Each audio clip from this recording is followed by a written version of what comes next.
So welcome to this new session of Pursue Tutorials.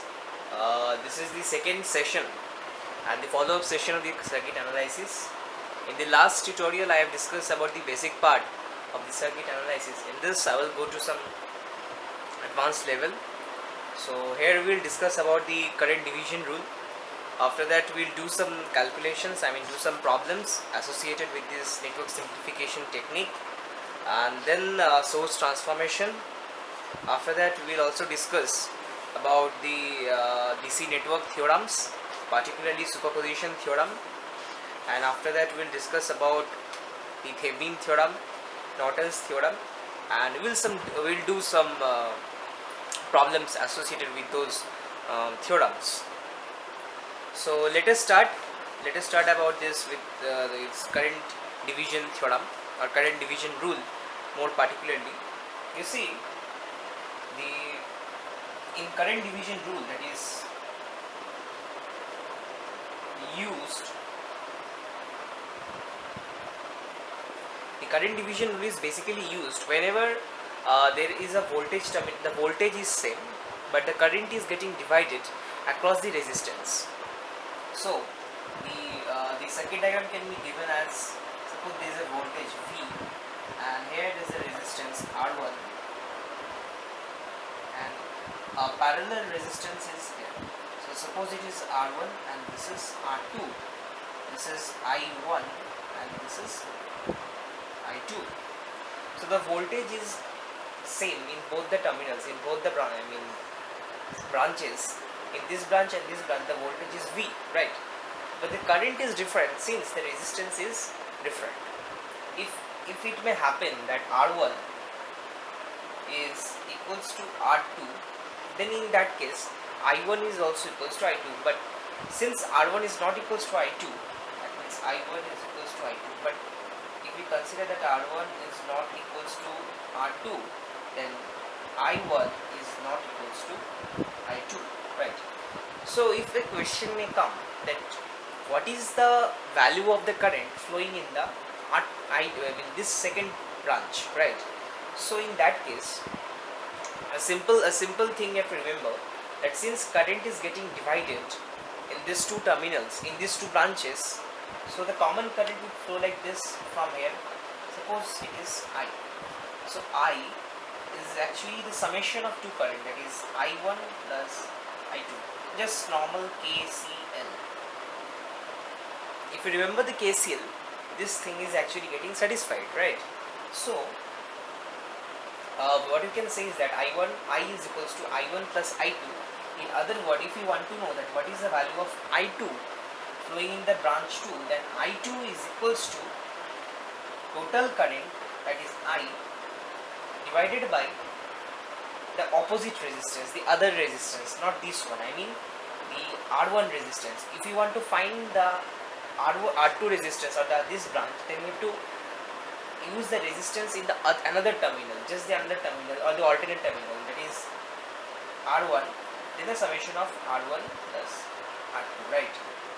So as you can see, in case of voltage division rule or current division rule, the only difference is that in voltage division the same resistance is used in the numerator, right? But in case of voltage division we use the another resistance or the adjacent resistance. This is the main difference of current division rule and voltage division rule. So if you want to find this I1, then it is equals to I, the total current, by the other resistance. So what is the other resistance except of this R1? That is R2. Therefore R2 R1 plus R2. So this is current division rule, right? Now it can be also given in terms of the opposite of resistance is conductance, right? So it can also be given as with respect to conductance. So what we can do is that I2, in that case I, now you have to do some calculations, but it can be can use the analogy. So what is analogous to R1 in case of its conductance? The analogous term will be G2, therefore it will be G1 plus G2. why? The question is why, right? This R1 is basically, I mean, the G2 is basically analogous to R2, but since we are actually doing a conductance part, so it will get reversed in another order, and hence we will get G2, just like in case of voltage division rule. Similarly, if you want to get I1, then it will be I into G1 plus G2. So this is with respect to the conductance. Now there is one important thing which is known as source transformation technique. You see, whenever we are doing with some kind of very complex circuit, and we need to actually simplify that thing for our ease of calculation. So what we do is that the total circuit, wherever we find two very important thing, that is, the first is we must write it this thing, that is source transformations, right? So if we have a voltage and a resistance, and here other circuits are there, okay, or here maybe other circuits are there, and suppose we need to get the value in terms of current. You see, we can actually simplify this whole thing in another way. The other version of it is what? The other version of it, there is a current flowing, and here a parallel resistance,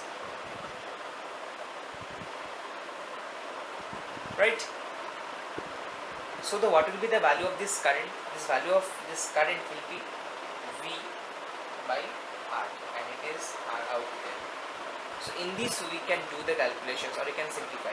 Also what we can do is that in case this kind of circuit is there, the current source and a resistance, what we can do, we can simply multiply the value of the current with the resistance, then we will get a voltage, and then the total amount of this resistance is in the series. So in this way we can do a transformation from a voltage source to a current source, and from a current source to a voltage source, right? So this is very easy thing. Now one important kind of transformation is there, which is known as delta to star, or star to delta to star connection,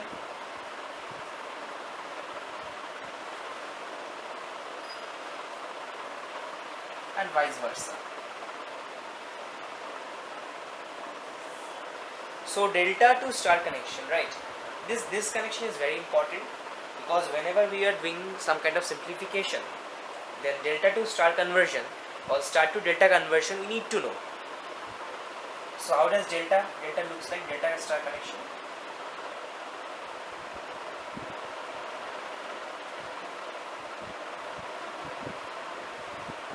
So this is R1, this is R2, and this is R3, and this is terminal 1, terminal 2, and terminal 3. So this is what we know known as delta connection. So if we want to actually change this delta connection to a star connection or a Y connection, sometimes the star connection also known as Y connection. Just remember it.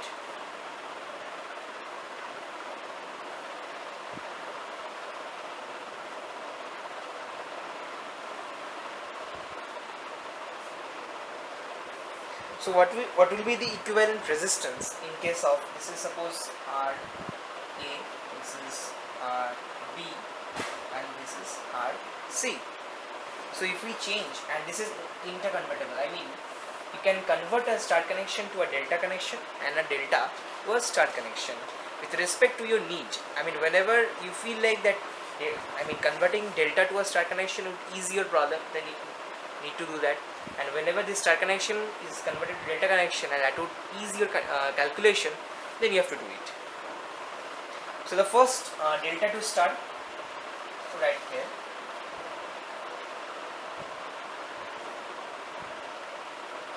so whenever the delta to star, whenever this to this we are doing, in that case this RA, that will be equals to So here R will be what? RA, you have to remember that RA points to which direction? This one direction, right? So this one would represent this concurrent resistance, that is R2 and R1 and R2. That means in numerator we have multiplication of R1 and R2 divided by the sum of all the resistance, that is R1 plus R2 plus R3. So what will be the RB? So RB points to which direction? This is 1, this is 2, this is 3. Towards the this is the second direction, this way. So what is the concurrent resistance? It is R2 and R3. R2 and R3, that will be the the numerator divided by all the resistance, R1 plus R2 plus R3. Similarly, RC points of the three direction, that is R1 into R3, summation of R1 plus R2 plus R3, and this is for the delta to star connection. So whenever we need to convert from star to delta connection, we need to do some simple modification, that is star to delta connection. Here S means star and D means delta. So from star to delta, what we need to do is that from start, see here RA is being converted to a resistance RA, that is R1. So what is the value of R1? R1 is getting actually converted to this, this R1 is this R1 is actually what? R1 is actually pointing towards these two directions. Can we give this R1? R1 can be given as this RB, this one, RA plus RB divided by RA into RB divided, this, sorry, this correction out here, just a correction, this R1 will be given as RA plus RC divided by RA into RC divided by RB. See how it is coming actually. This R1 resistance is actually forwarding towards RB direction, in this direction, right? So what is the concurrent? The concurrent resistance is RB, and the alongside resistance is RA/RC. So the sum of RA and RC plus the multiplication of RA into RC divided by RB. So this is what we get in case of star to delta connection. Similarly, what we can write for the R2 resistance is R2, then the R2 is what? R2 is pointing towards the RC, that means RA, RB, RA into RB divided by RC, or the R3. So R3 what? R3 is pointing towards this direction. In this what we have? So RA, in this direction we have RB plus RC divided by RB RC divided by RA. So this is all about the star to delta connection, delta to star connection. Now we'll discuss some problems associated with this delta star and what we have learned so far. Like the first question which I will want to discuss is about a simplification associated with star to delta conversion.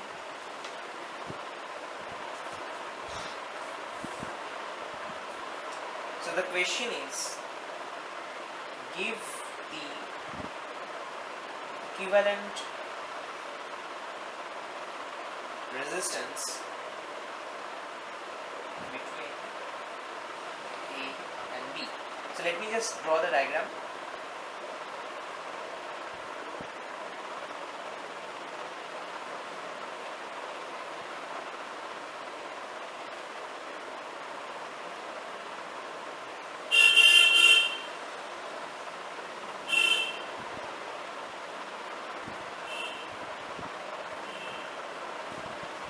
This is A and this is B, and the value is R 4.5, 7.5 ohm.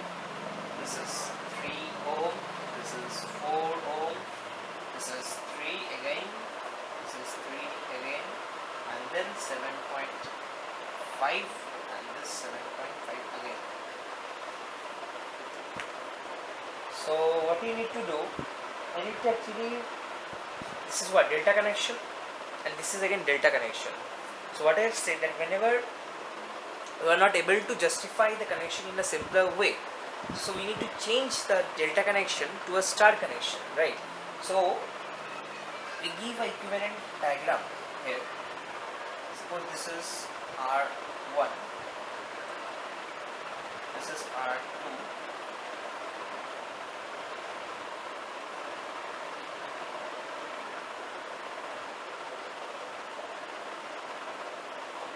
this is A and this is B. This is R1, R2, R3, R4, 5, R6 and R7. What I have done is that we have changed this delta connection to a star connection. So we need to get the value of the concurrent R1 to R7. You see, RC is actually the same 3 volt and R3 is also 4 volt, because these all are same. What we need to find is R1, R2, R7 and here R5, R4, R5 and R6 and general resistance out there.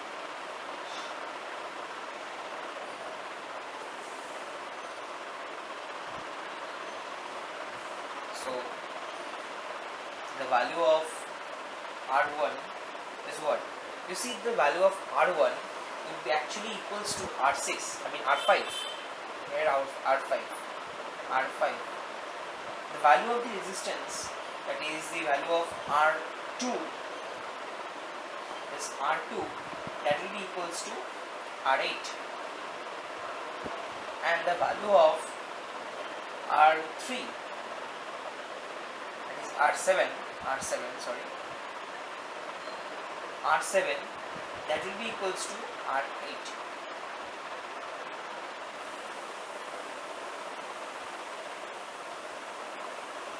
So the value is 4.5 into 7.5 divided by the order resistance, that is 4.5 plus 7.5 plus 3, so that is 2.2 ohm. This is 4.5 into 3 divided by 4.5 plus 7.5, that is your 12 plus 3, 15, that is 0.9 ohm. Now again, this is 7.5 into 3 divided by 15, so it is 1.5 ohm. Now you see, this R2, R3 and R4 are already in series combination. This is R7, R6 and R8 already in series combination. So we can add all these things and we can make a more simpler connection, right? So it would look like this is 2.25 for the R1. Then we have, this is the value is 5.8.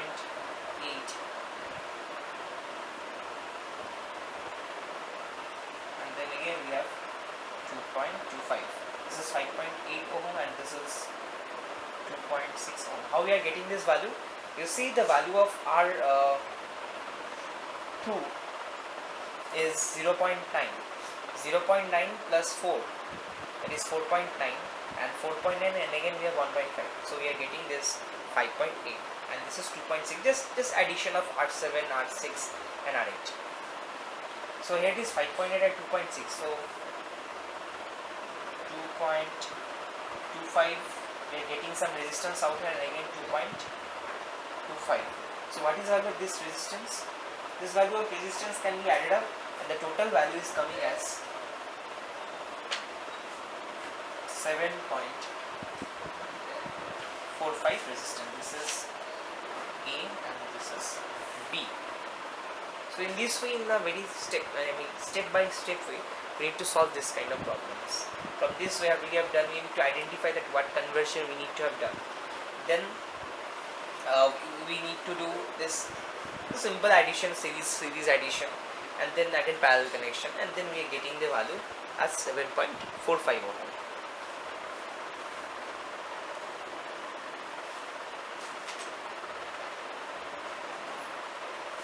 So there is another problem, very important problem, and a very simple problem. Here I am giving this drawing a circuit.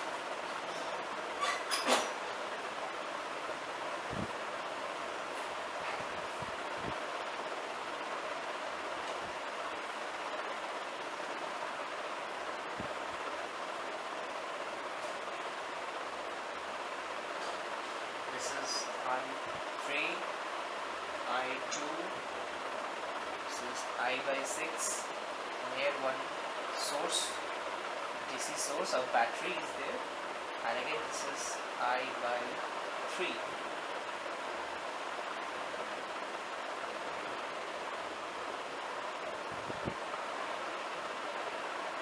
Okay.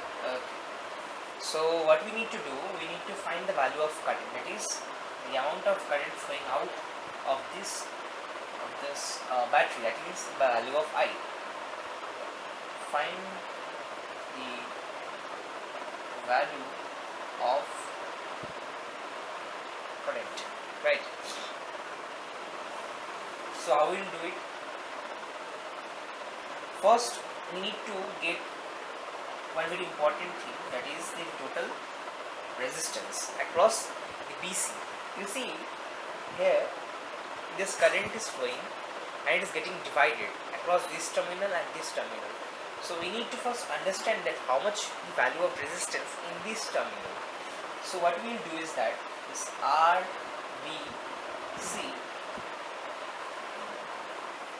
this the total resistance, and it is getting divided in equal proportion.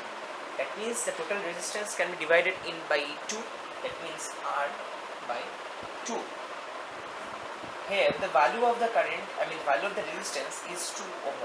Therefore 2 by 2 is equals to 1 ohm, right? Now the value of current, you see we have already got the value of RBC, that means the resistance across this terminal. So by using this, what we can do is that we can get the amount of current, because we know the value of voltage. Here the V or the current is 10 volt. So if we know this I, that means I is equals to what? 10 divided by 1, that is 10 ampere. You see, this is a simple problem.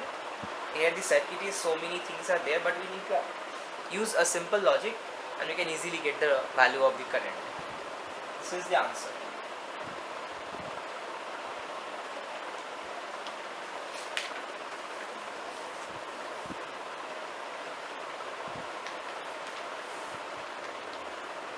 Another important question is this. There is a graph is there.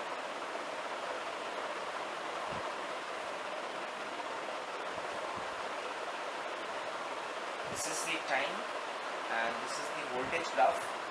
The value out here it is 9 and this is 3t. This is in seconds. And here is a circuit, a small circuit. There is a capacitor out there, and here is the connection. So some current is flowing through this capacitor. What we need to understand is that, I'm just reading the question, the waveform of the current shown is fed to the ideal capacitor.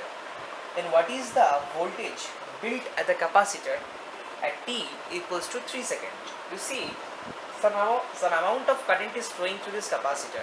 So we need to find the value of this charge or the voltage stored in this capacitor at the end of 3 seconds.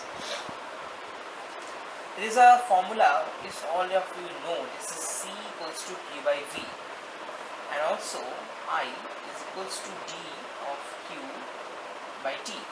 You see, if we can change this thing in there, then I can also be replaced as I equals to C into dV by dt, right? So from this formula, what we can do is dV I dt 1 by C, from 0 to 3 second at the end of 3 seconds. So by this formula, what we can do is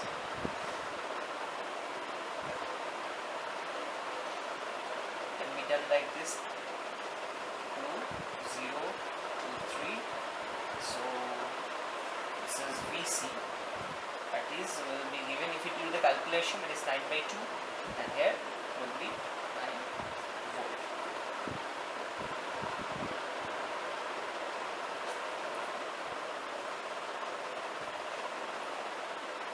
The value of the capacitance given is 3/2, it is 1.5 farad. So the voltage associated with this capacitor, ideal capacitor, is 9 volts. Simply we have done this simple calculation, nothing very advanced level, just a simple calculation, simple logic, understanding, and we are getting the answer. Another important question is, the question given is that a 500 watt and 200 volt bulb is supplied with 110 power consumed by the 110 volt. Okay, now we need to find the power being consumed by this this bulb, right? So what are given is that the source is 500 watt and 220 volt, right? And this is the configuration of the bulb, right? This is the configuration of the bulb, and the source is 110 volt. So we need to find the power consumed.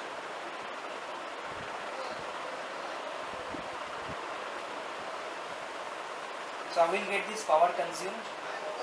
The current associated with it. What is the value of the current? You see, the power is what? The power is basically V into I. So from here we can get easily the value of current. Therefore 500 divided by 220 volt, then this current flowing at the maximum is 2.27 ampere.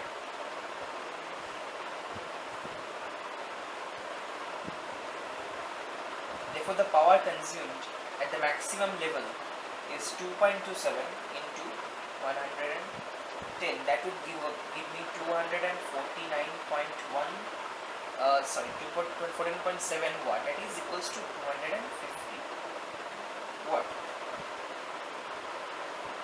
But you see, there is no resistance, right? There is no resistance, and the total value of the total value of the voltage is half. Therefore, the power consumed must be half, is therefore 125 watt. So this is the value of the power being consumed by this bulb. So this is all for this session. In the next session I will go for this DC network theorems, and we will discuss some more problems. Please send me some feedbacks, please send me some questions which you go through, so that we can associate more contents in this particular sessions, and please go through with other sessions which I have done in the past sessions, so that you can get a very good idea about what we are going through and what are the problems. Please send me. So thank you, and please subscribe to our channel.